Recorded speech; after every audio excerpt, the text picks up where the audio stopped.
इस वीडियो में हम काव्य प्रयोजन पर चर्चा करेंगे।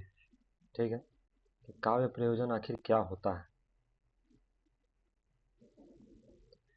काव्य प्रयोजन किसे कहते हैं, इसके स्वरूप, इसका स्वरूप क्या है, ये सब पर हम चर्चा करेंगे। ठीक है।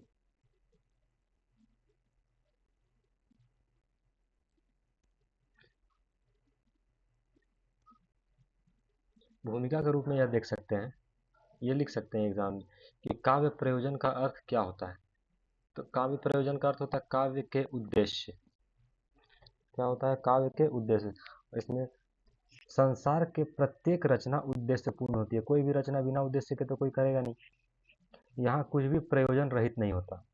काव्य रचना का जीवन और जगत से घनिष्ठ संबंध होता है, अतः उसके भी प्रयोजन है। काव्य रचना में कवि के उद्देश्य ही प्रयोजन के रूप में अभिव्यक्त होते हैं। जो कवि, जैसे कि कोई भी रचना होती है ना, जैसे काव्य रचना है, जैसे मैथिली शरण गुप्त जी ने रचा भारत भारती, ठीक है। तो उनका उद्देश्य क्या था?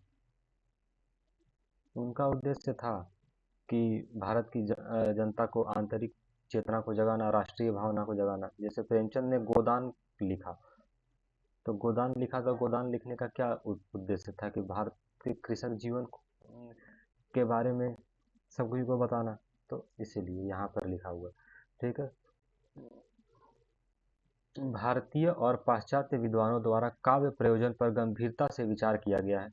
यदि आचार्य भरत, भरत कहने का मतलब कि आचार्य भरत मुनि, ठीक है, आचार्य भरत से लेकर पंडित राज जगन्नाथ, पंडित राज जगन्नाथ कौन है? तो पंडित राज जगन्नाथ भारतीय काव्य शास्त्र के पाश्चात्य, मतलब भारतीय काव्य शास्त्र के अंतिम आचार्य माने जाते हैं। कौन? पंडित राज जगन्नाथ। इसीलिए लिखा है, पहले आचार्य हैं भरत, भरत का मतलब भरत मुनि, और अंतिम जगन्नाथ। तथा उनके बाद भी काव्य प्रयोजन पर विचार विमर्श रहा है। आचार्यों ने कवि और पाठक की दृष्टि से काव्य प्रयोजन पर विचार किया है। काव्य प्रयोजनों की परिधि बहुत व्यापक है। ठीक है, बहुत विस्तार से इस पर चर्चा किया गया। इसके अंतर्गत, ठीक है, काव्य प्रयोजन के अंतर्गत क्या है? जीवन की बाह्य आवश्यकता, मतलब कि जीवन की जो बाहरी आवश्यकता है और अंतरंग भावनाएं समाहित हैं। इसका मतलब क्या हुआ? इसका मतलब क्या हुआ? बाह्य आवश्यकताएं और अंतरंग भावनाएं समाहित है। तो बाह्य आवश्यकताएं मतलब काव्य रचना। अगर अभी तो सिर्फ काव्य का मतलब क्या हो गया? कविता। लेकिन आदिकाल में ऐसा नहीं था, नाटक वगैरह सब कुछ काव्य के अंतर्गत आता था। तो अभी जैसे रचना अगर कोई करता है तो किस लिए करेगा? उसका उद्देश्य क्या होगा? तो सबसे पहले धन का अर्जन करने के लिए, पैसा कमाने के लिए हो सकता है, ठीक, समाज कल्याण के लिए हो सकता है, ठीक है, अपने शौक के लिए भी कोई करते हैं। तो ये सब हो गया। अब आगे, पंचम वेद। पंचम वेद का मतलब क्या हुआ? भरत मुनि के नाट्य शास्त्र को पंचम वेद कहते हैं। ठीक है, चार वेद हम लोग जानते हैं, ऋग्वेद, सामवेद, अथर्ववेद, यजुर्वेद, और ये जो नाट्य शास्त्र है इसको कहते हैं पंचम वेद के नाम से भी इसको जाना जाता है।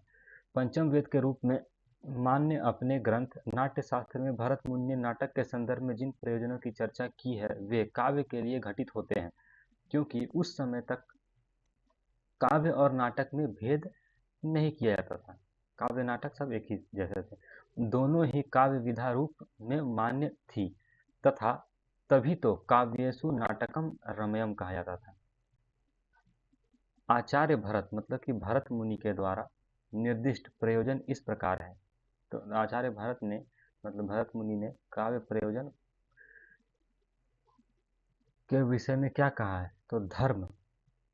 काव्य का प्रयोजन मतलब काव्य जो हम रचना किए हैं उसका क्या उद्देश्य हो सकता है? तो धर्म, यश, आयु, बुद्धि बढ़ाने वाला हित साधक, मतलब जो हितों का की साधना करे, तथा लोक उपदेशक के रूप में नाटक होता है। तो यहाँ काव्य प्रयोजन के बारे में पढ़ रहे हैं, लेकिन यहाँ नाटक क्यों लिखा है भाई? क्योंकि ये हम पहले ही देख चुके हैं कि उस समय आदिकाल में नाटक हो चाहे कविता हो, कोई भी हो, सबको काव्य ही कहा जाता था, इसलिए नाटक यहाँ पर लिखा हुआ है। अब आगे जो आचार्य हैं उनका नाम है भामह। भामा प्रथम प्रथम आचार्य हैं जिन्होंने प्रत्यक्ष रूप में काव्य प्रयोजनों पर विचार किया है। यद्यपि उनके काव्य प्रयोजन संबंधी चिंतन में आचार्य भरत का सीधा प्रभाव दृष्टिगत होता है। ठीक है, आचार्य भरत का सीधा प्रभाव भामा में दृष्टिगत क्यों होता है? क्योंकि वो पहले भरत मुनि पहले ऐसे आचार्य हैं जिन्होंने काव्य के लक्षणों, प्रयोजनों, ये सब के बारे में विस्तृत अपनी जानकारी दी थी अपने ग्रंथ नाट्य शास्त्र में। ठीक, और भामा क्या बोले हैं, क्या बताए हैं? तो देखिए, ये इसको पहले देखिए, ये जो है इसका अर्थ यहाँ दिया हुआ है। तो अर्थ क्या है? तो धर्म, अर्थ, काम और मोक्ष, मतलब धर्म की प्राप्ति के लिए ज्ञान हो, अर्थ मतलब पैसा कमाने के लिए, काम मतलब वैवाहिक जीवन, फिर उसका तो मोक्ष, कला निपुणता, कीर्ति, प्रीति, आनंद की प्राप्ति को भामह ने काव्य प्रयोजन के रूप में निर्दिष्ट किया है। तो अब इनका अगर संस्कृत में देखें तो ये तो अर्थ हो गया हिंदी में, संस्कृत में क्या है? तो देखिए, सबसे पहला था धर्म, अर्थ, काम और मोक्ष। यहाँ देखिए, धर्मार्थ काम मतलब कि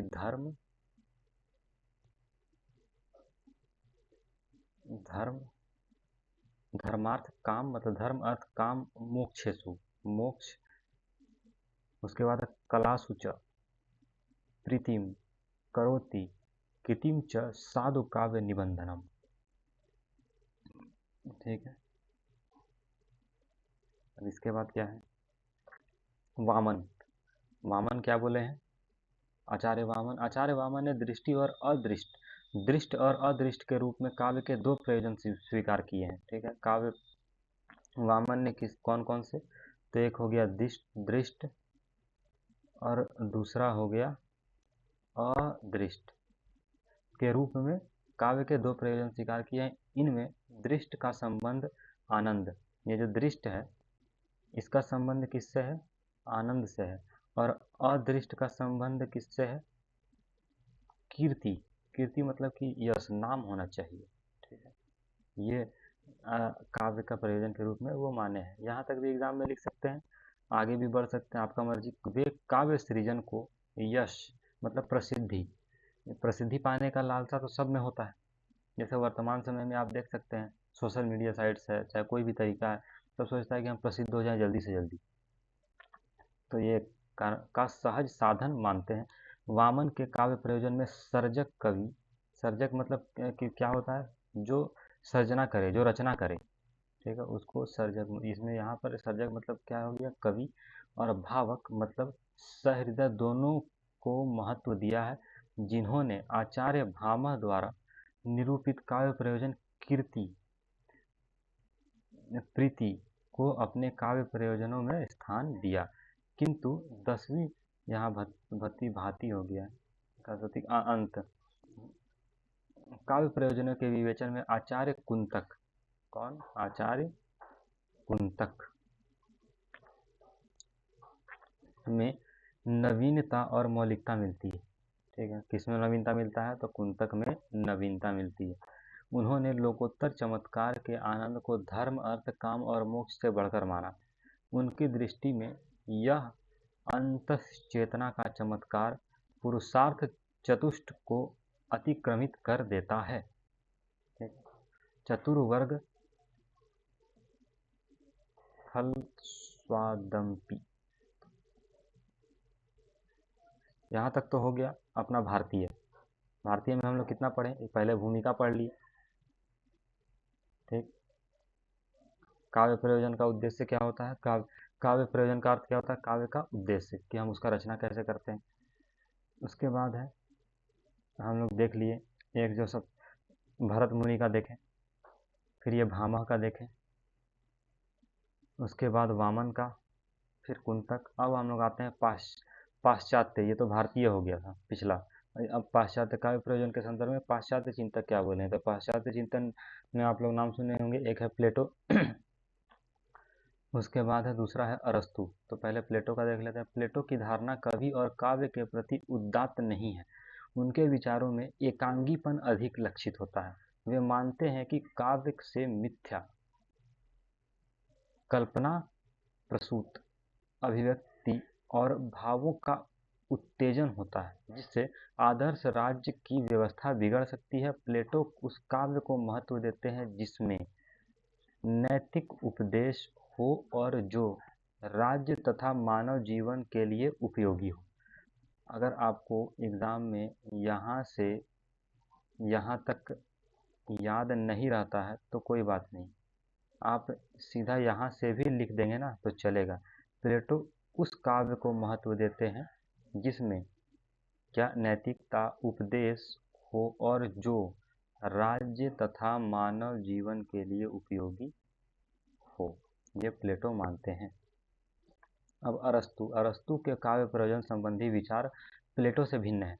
वे प्लेटो के विचारों से सहमत भी नहीं है। उन्होंने काव्य से मनोवेगों के उत्तेजन संबंधी प्लेटो के आरोप का अपने विवेचन सिद्धांत में समाधान भी प्रस्तुत किया है। अरस्तु की दृष्टि में काव्य का उद्देश्य विवेचन के माध्यम से मनोवेगों या मनोविकारों का आमन एवं परिष्कार करना है। अरस्तु, इसका सार इतना जो लिखा हुआ है जिसको समझना थोड़ा कठिन है, लेकिन आप यहाँ से इसका सार समझ सकते हैं। अरस्तु मुख्य रूप से आनंद को काव्य प्रयोजन मानते हैं। इतना याद रखना है कि अरस्तु किसको काव्य प्रयोजन मानते हैं, मुख्य रूप से तो आनंद को काव्य प्रयोजन मानते हैं। यहाँ तक हो गया। अब इसके बाद है लोनजाइनस।